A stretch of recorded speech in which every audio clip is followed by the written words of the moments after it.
Hello and welcome, or welcome back to Language, Culture, and Dr. Lou. And if you're catching this on the instant premiere, please do uh, use the live chat box that's available for the live premiere. I'll be right in there chatting with you. It would be my pleasure to answer any questions and comments that you have in the live chat. And if you're catching it on the replay, please go ahead and leave your comments because I will be happy to answer those too. And whether you're watching the instant premiere or the replay, please do hit the thumbs up button for the like button. Um, and so what's the topic for today? These are my top 10 famous movie lines that are actually misquoted in the collective memory, in all our collective memory.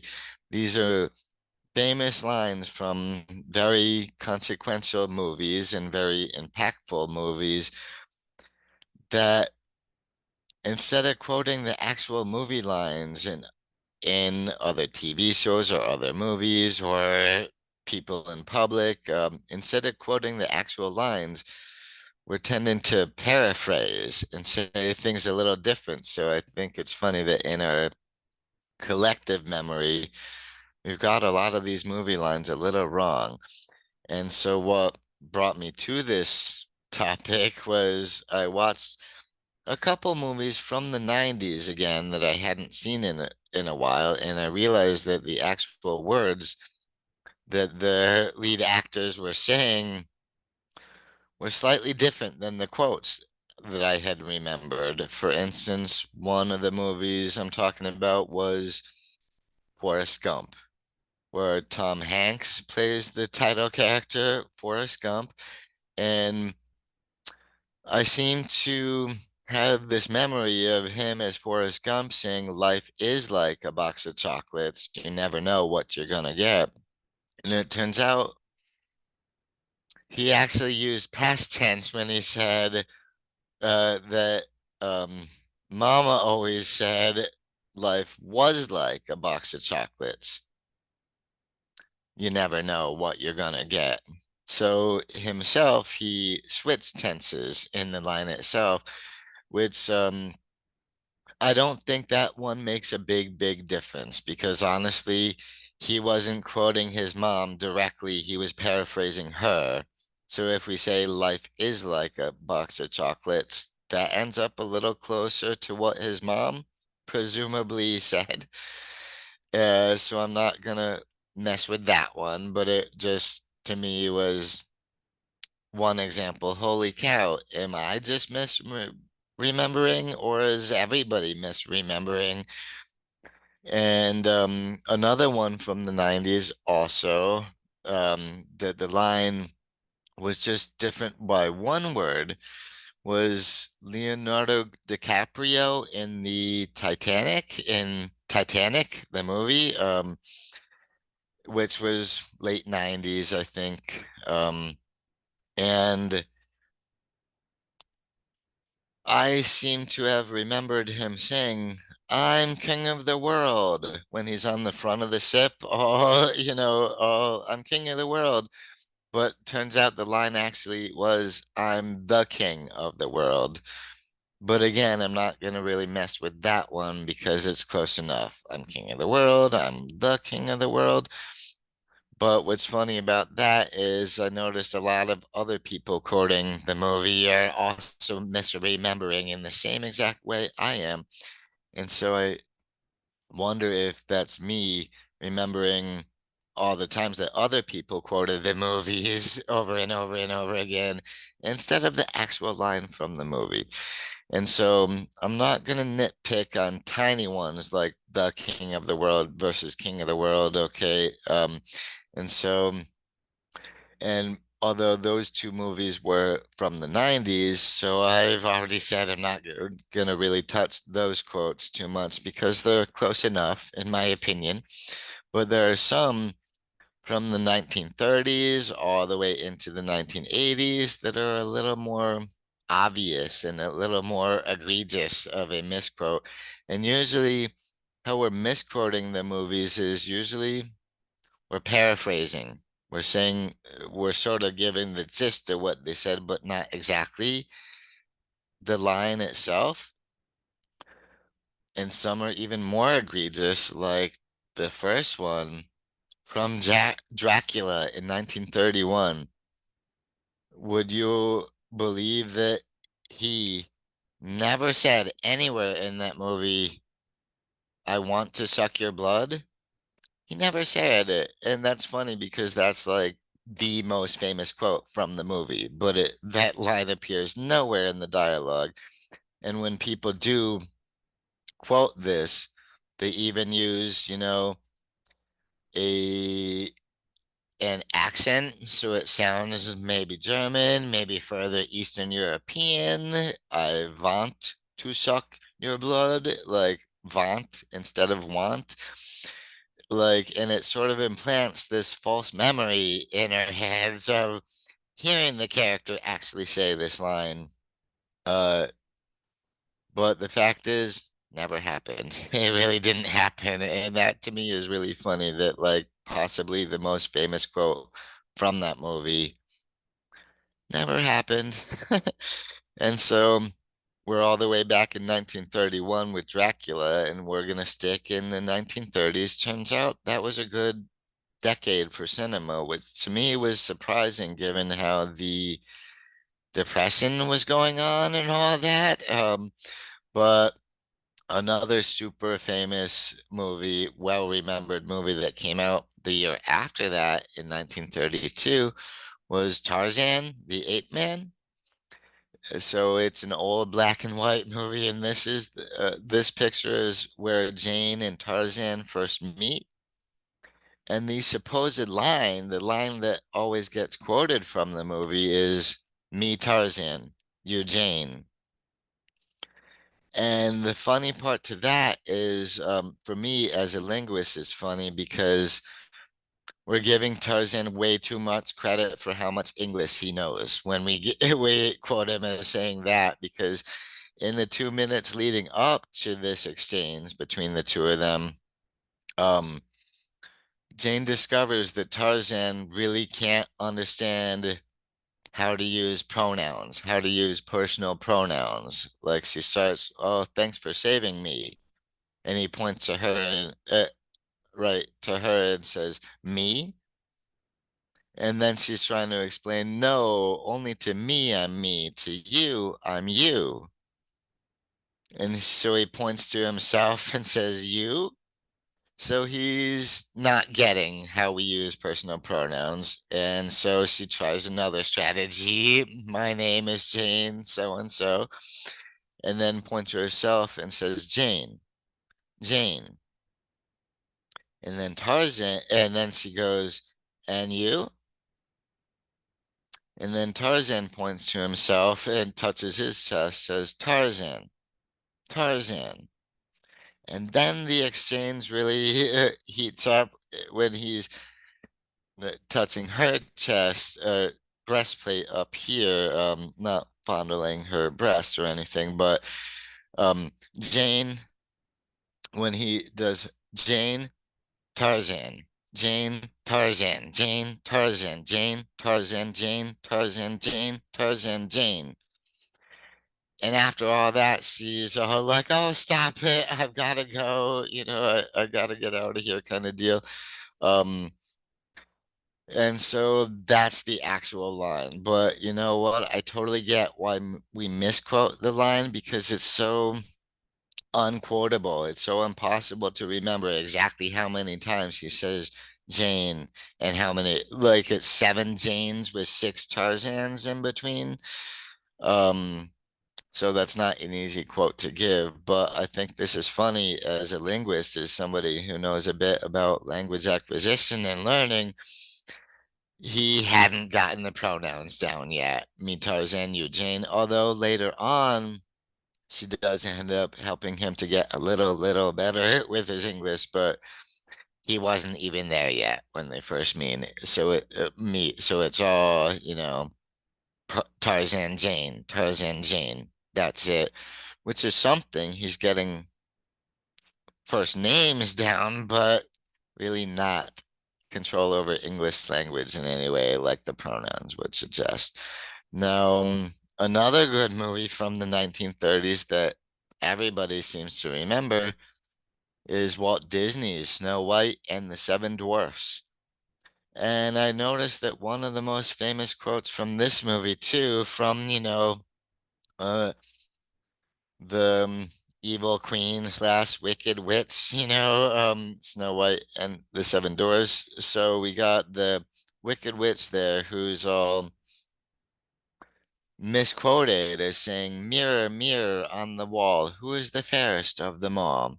Turns out that's not how she said it in the movie, nor in the fairy tale, the story before that. In both of those cases, she actually said magic mirror, not mirror, mirror. I'm not sure why, when we're quoting her, we're repeating mirror, mirror. Maybe it because it sounds a little more rhymey, and magic mirror sounds a little on the nose. But the fact is, that was the real quote. And there's also a little fumble near the end when we say mirror, mirror on the wall, who is the fairest of them all. It's not actually of them that she says, it's who is the fairest one of all. But that part is just little. I'm not even gonna mess with that little misquote of them all, one of all. Same diff, right? Same thing. But I think it's funny that, well, she actually did say magic mirror, you know, um, indicating what it actually is. Um, Nobody else seems to remember that. Just mirror, mirror. And by the way, the line from the story itself, from the written story, was not a mirror on the wall. It's actually magic mirror in my hand. Who is the fairest of the land? So it was not a mirror on the wall, even in the story. It was a mirror in her hand, but still she said magic mirror in my hand. And in the movie, magic mirror on the wall. And I don't get it why nobody seems to remember that she said magic, even though we all do remember it was a magic mirror. I'm not sure why we're not actually more correctly quoting her by including magic in it. Anyway, and so that's enough for the 1930s. Now moving on to 1940s, we have one of the most famous American movies in history, Casablanca, right? From 1942. And and what's funny about this one is that again, this is one of the most famous lines from the movie. Play it again, Sam. You got Ingrid Bergman, her character Nora is the woman you see in the picture there, and Sam is the man there. He plays piano and sings. And so the quote is, "Play it again, Sam." But she really didn't exactly say that. That line never really came out of her mouth. What did, it was a little different. She goes into this place where Sam is playing music and singing and all that, and in that establishment, and she's asking, "Where is Rick?" Rick was her love interest, and Sam, oh, she left. It says, "Oh, she left early tonight," and he ends up kind of spilling the beans that Rick there is with another woman, right? He left early because he went with another woman. He went to see another woman, and that gets her really upset. So then she says the real line was, "Play it once, Sam, for old time's sake. Play it, Sam. Play as time goes by." And that was a beautiful song. And she was feeling bad, wanted to reminisce and feel a little better. So play it once, Sam, for old time's sake. And the funny thing is that while Sam complies, he does play as time goes by and starts singing it a little bit. And then that guy Rex shows up and says, I told you never to play that song anymore. I told you never to play that song. And then Sam kind of points to Nora over there, and so then Rick gets it. And well, anyway, I won't go on to the rest of the scene, but yeah, to me it's kind of funny that one of the most widely remembered quotes from the movie Play It Again, Sam, those words never escaped her lips. They never really did. Anyway, so moving on from Casablanca, my next movie I want to talk about, also super famous, very fondly remembered, Sunset Boulevard, right? You have Gloria Swanson playing the lead role in the incomparable Gloria Swanson, and she is often remembered as saying in that part, I'm ready for my close-up, Mr. DeMille. And that quote we hear over and over and over again in lots of different places. And for instance, in Mrs. Doubtfire, you remember the Robin Williams movie from the early 90s, um, where he's playing a man who gets separated from his wife or is divorcing his wife. Well, she's divorcing him anyway. And so he wants to find a way to spend time with his kids. So he's turning himself into Mrs. Doubtfire. So full on drag and pretending to be an old British lady of some sort, to be a nanny to the kids. And so he goes to his brother and his brother's partner, his brother's domestic partner. In the time, no such thing as same-sex marriage, but the kids called him Aunt Jack. So I love that. The made the movie quite a bit more gay friendly for me anyway. I loved it that the kids had an Aunt Jack.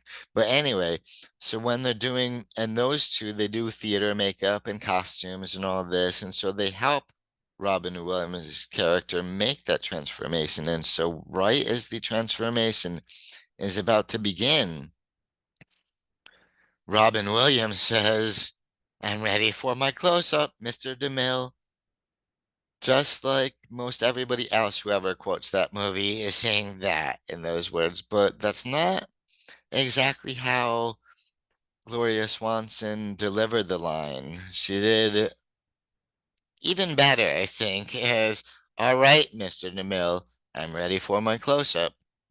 Like more really grabbing you in, grabbing the audience in, and grabbing him in, Mr. DeMille. A lot more commanding as far as stage presence goes and all that. So anyway, and again, I thought that was funny because this is so widely repeated, and it's not the exact quotation as we thought. It's a paraphrase. It's kind of a paraphrase of it, which more or less means the same thing, but I like the hook that she actually put on it. All right, Mr. DeMille, I'm ready for my close-up. Um, it's a little more powerful of your way to put it, in my opinion, anyway. So, moving on to another movie that's well remembered and loved, Star Trek. And of course, the 1966 to 1969, this is a reference to when the television series was on the air, because it was on the air for 3 seasons, which I'm surprised that it only got that much time on the air because it became such a successful movie franchise and had so many hugely successful spin-offs of it, new kinds of Star Trek coming out. And the most famous quote from the TV show is "Beam me up, Scotty." But the funny thing is, Captain Kirk never said that.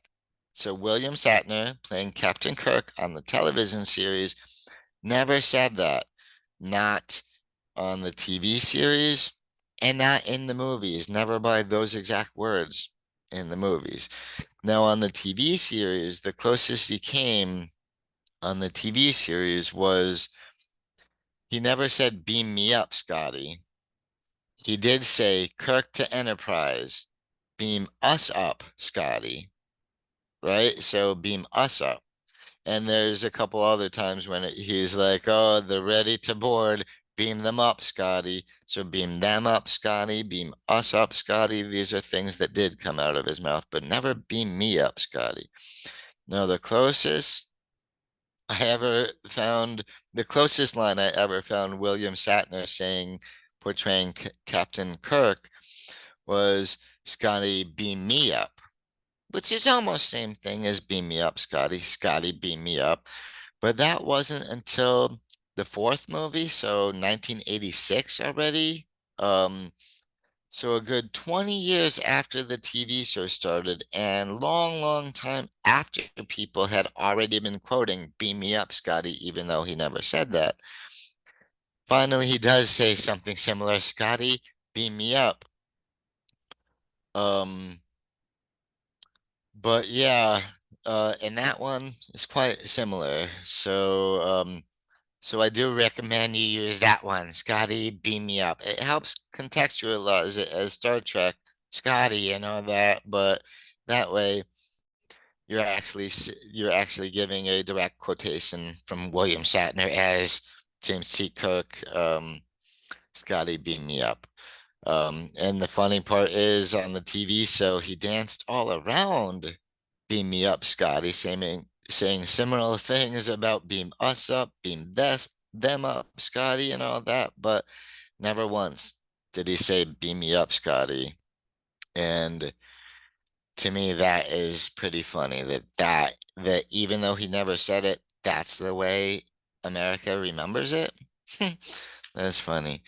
And so, what about in the 1970s? Dirty Harry. Super famous line from that movie. Do you feel lucky, punk?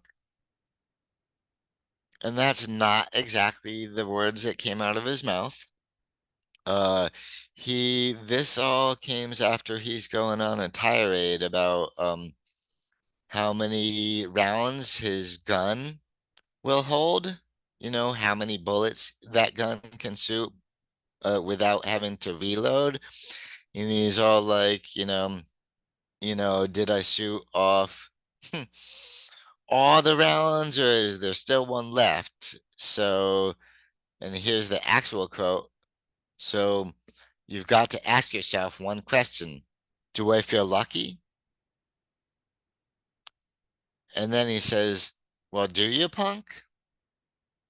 So it's actually not, do you feel lucky, punk? It's, you've got to ask yourself one question. Do I feel lucky? Do you, punk? Anyway, that to me is funny because it's sort of, well, it's a paraphrase again, and it sort of gives you the gist, but it ignores his whole speech leading up to it. Like how he's putting it on that so-called punk to ask themselves a question, how lucky they feel. Um, but anyway, not too far off, but to me this is funny because once again, this is like the most famously quoted line from the movie, and it turns out it's just a paraphrase. And so also in the 1970s, now we're going, I guess, back out into space, Star Wars, which of course once Disney got a hold of the whole Star Wars franchise, this one that originally got released as Star Wars got renamed Star Wars Episode 4, A New Hope, which, by the way, was sort of more like how the title was when George Lucas originally wrote them, wrote the screenplays and everything, but it was released as Star Wars. And one thing, there's a scene right before Luke Skywalker is to go up with all these other fighter pilots, all these other pilots, to go try to destroy the Death Star, the evil empire's Death Star kind of deal. And so we often quote Obi-Wan Kenobi as saying, "May the Force be with you." And it turns out that's not what he said. And there's a lot of other people in Star Wars, specifically Jedi speaking to other Jedis or people trying to give encouragement to the Jedis, they may say, "May the Force be with you." But in this particular pep talk, Obi-Wan, what he actually said to Luke is, "Remember, the Force will be with you always." And I think that's kind of important to know that he said, "Remember, the Force will be with you always," because when Luke is actually in the jet, in the, well, spaceship anyway, on his way to, you know, landing that one shot that destroys the Death Star, um, he's hearing Obi-Wan's Jedi spirit voice in his head, who is repeating a lot of this. The Force will be with you always. And remember, the Force will be with you always. Um, that reminds me too how a lot of things from Star Wars, especially when Yoda speaking, but also other characters in Star Wars, sometimes the syntax, the word ordering is a little off from how we might say it um these days. But anyway, remember the Force will be with you always. That was the pep talk that Obi-Wan gave Luke. And what's funny about the quote, "May the Force be with you," who did say that in the one of the people who did say that in the first Star Wars movie was Han Solo, of all people. And I think it's kind of important to remember that he said this because Han Solo, his character, obviously went through a big journey in Star Wars, and he came really far, came a long way, because at the beginning, um, he was very clear that he doesn't believe in the Force. He doesn't believe there's some invisible energy field in control of his destiny or anything like that. No, he's not a believer at all in the Jedi religion. So when he does say to Luke, "May the Force be with you," that's pretty meaningful. It means now he has some faith, or at least he wants to, because they're up against the Empire, and it's practically a suicide mission that those guys are going on. But but that to me is funny that the person who said this line is actually Han Solo. It shows that he grew a lot. He came a long way over the course of that movie. Now, that one, like I said, when it was retitled, it's known as Star Wars Episode 4. Um, and well, it's Episode 4, even though it was originally called Star Wars. Now, Episode 5 is another one you might remember, which was, of course, called The Empire Strikes Back. Came out in 1980, so now we're transitioning from the 70s into the 80s. And there was this really epic battle, well, this epic fight between Luke Skywalker and Darth Vader. And so the famous misquote from this is Darth Vader. So James Earl Jones's voice coming through saying, "Luke, I am your father." And the thing is, he never said that. He never said, "Luke, I am your father." He never said, "I am your father, Luke." He didn't do that. And I think, and the difference here is minimal, because instead of saying Luke, he said, "No, no, I am your father." But why I think that "no, I am your father" is kind of important is because this is in retort to what Luke has been accusing him of. Because if you remember, Luke Skywalker was raised to believe that Darth Vader actually killed his father, Anakin Skywalker, and he didn't know that Anakin Skywalker had simply turned into Darth Vader when he went over to the dark side. So when Darth Vader said to Luke, "No, I'm your father," that was in retort to Luke Skywalker just having accused Darth Vader of killing his father. So, like, "You killed my father." "No, I am your father." I think that's, anyway, I think that's a good, I think that "no" there stands for a lot. It's no. I didn't kill your father because all that, no, no, I am your father. Although I can understand why people will misquote it by saying Luke, I am your father, because bringing up the name Luke kind of does what the Star Trek quote did by bringing up Scotty. It was you're placing this already with a famous character, famous movie that everybody knows, Luke, I am your father. And yeah, and that might help people understand who you're quoting a little better because none of us have this amazing James Earl Jones vibrato and in our voice. We just don't. So maybe, yeah, fine, just leave it with Luke. But please do remember that it's no, I am your father, because that was a reaction to and a reply to Luke accusing him of killing his father. Anyway, so there's that. So now that we're in the 80s, I have, I think, yeah, just one more misquote from a movie. So I'm sure we all remember that scene when Kevin Costner, he is the main character, he was trying to maintain his family's farm, and he's in the cornfield, right? He's going through the cornfield and he hears whispers, and these are presumably maybe whispers of Kevin Costner's his character's deceased father talking to him. And the quote, the way we misquote all the time, is saying, "If you build it, they will come." That was not the line, actually. And the funny part is that it's easy to misremember it this way because it wasn't just one people who came after he built the little baseball field in the on the farm. It was like the whole entire 1918 Chicago White Sox team who shows up.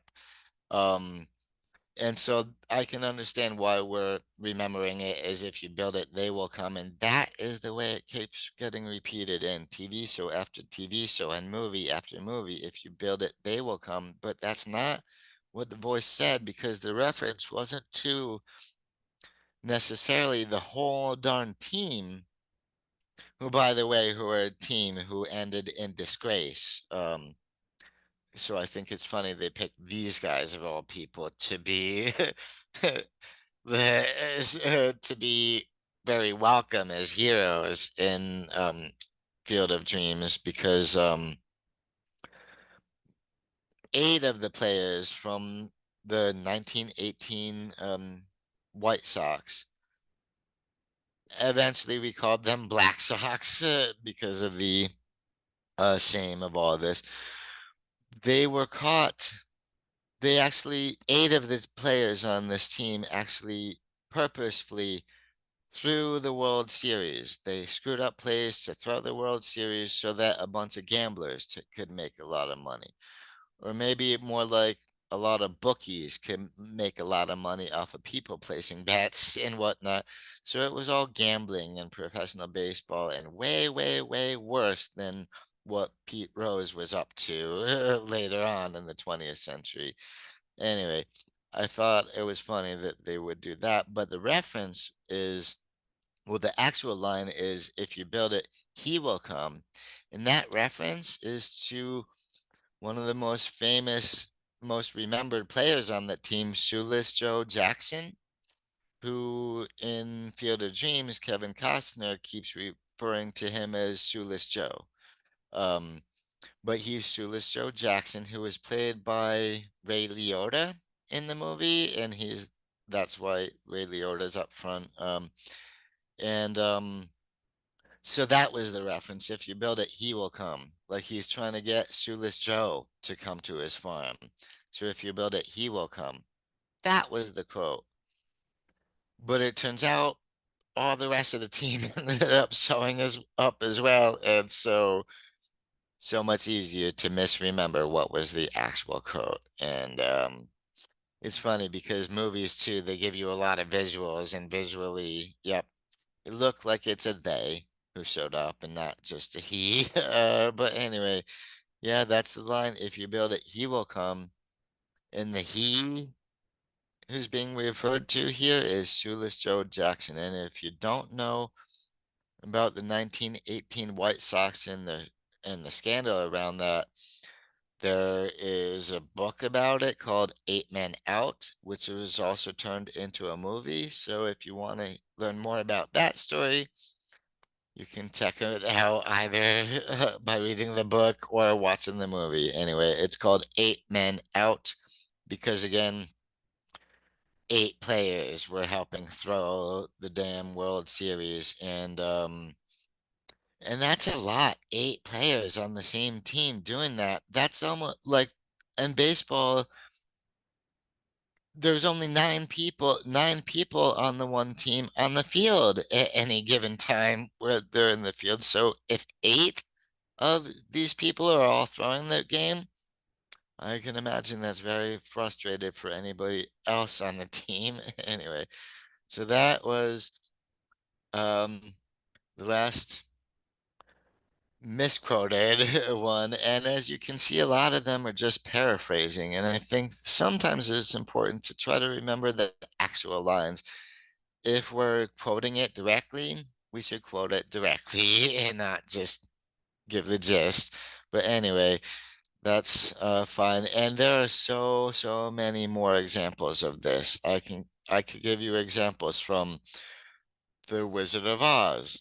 When Dorothy and Toto first get to Oz and her remark about not being in Kansas anymore, that's misremembered, paraphrased. Same thing with In A Few Good Men with the interchange between Jack Nicholson and Tom Cruise about you want the truth, you can't handle the truth kind of thing.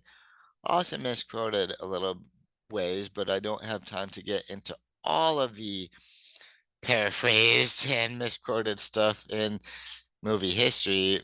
So I'm glad I tackled some from the 30s all the way through the 80s and just touched on a couple from the 90s. But again, thank you to everybody who watches until the very end. And if you haven't done it yet, please hit the like button to give this video a thumbs up. And if you haven't subscribed yet, please subscribe to the channel. And so, by the way, I know that after the instant premiere, the chat box will not be available, but please, I do encourage you to use the comment section. Please give me, if you can think of any examples of super famous movie quotes that are not exactly what the character said.